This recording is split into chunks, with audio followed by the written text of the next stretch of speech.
Most people believe today's global conflicts are about oil, drugs, or political power. But for those who understand geopolitics and macroeconomics, the truth goes much deeper. What the world is witnessing today is not a visible war of weapons, but an invisible war of currencies. The attack on Venezuela was not about hunting drug lords, nor was it merely about removing a president.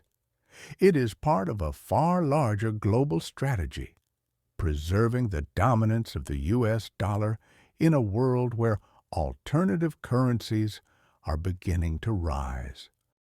And the real target of this operation is not Venezuela. The true target is China, a nation that has been slowly, methodically challenging the foundations of the global financial system long dominated by the United States. The most important question is this: why is all of this happening now? Why not 10 years ago? And why not 20 years in the future? The answer is simple and terrifying. Time is running out for the United States. The foundation of dollar dominance, which supported global hegemony for 50 years, began to crack when the petrodollar agreement started to collapse. When Saudi Arabia officially stopped selling oil exclusively in U.S. dollars, the world entered a new era, one where the dollar no longer had an automatic guarantee as the backbone of global energy trade. For decades, oil was the lifeblood of the dollar, but when the petrodollar system began to erode, the dollar did not immediately collapse. Instead, it evolved. The dollar transformed from a petrodollar into a commodity dollar: gold, nickel, coal, wheat.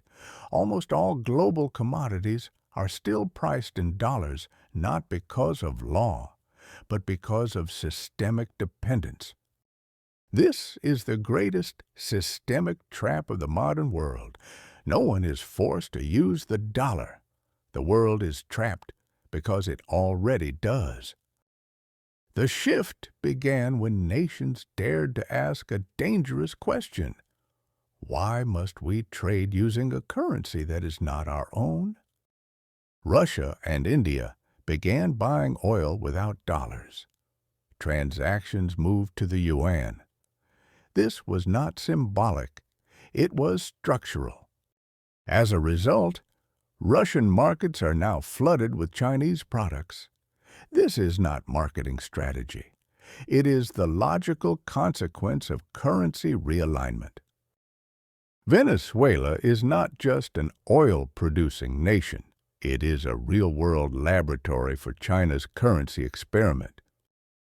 Since 2017, Venezuela has officially sold its oil in yuan. For the first time in modern history, national oil prices were announced without the U.S. dollar. This was not a routine economic decision. It was a declaration of financial war against the United States. History does not change. It repeats with different names and faces: Saddam Hussein, Muammar Gaddafi, now Nicolas Maduro. Their real crime was not domestic policy. It was the courage to challenge the U.S. dollar.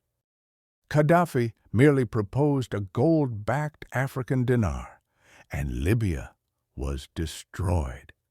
Venezuela went further. They actually implemented it.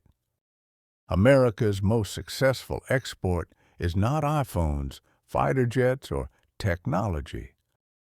Its greatest export is the U.S. dollar itself, paper exchanged for real resources. As long as the world believes, the system functions. The problem is that belief is fading. U.S. national debt has surpassed $38 trillion, larger than the country's entire economic output. As long as the dollar dominates, inflation can be exported globally. But once dominance fades, inflation returns home. This is America's greatest fear, becoming a normal country without the privilege of printing money freely. If Venezuela was the experiment, Iran is the next target.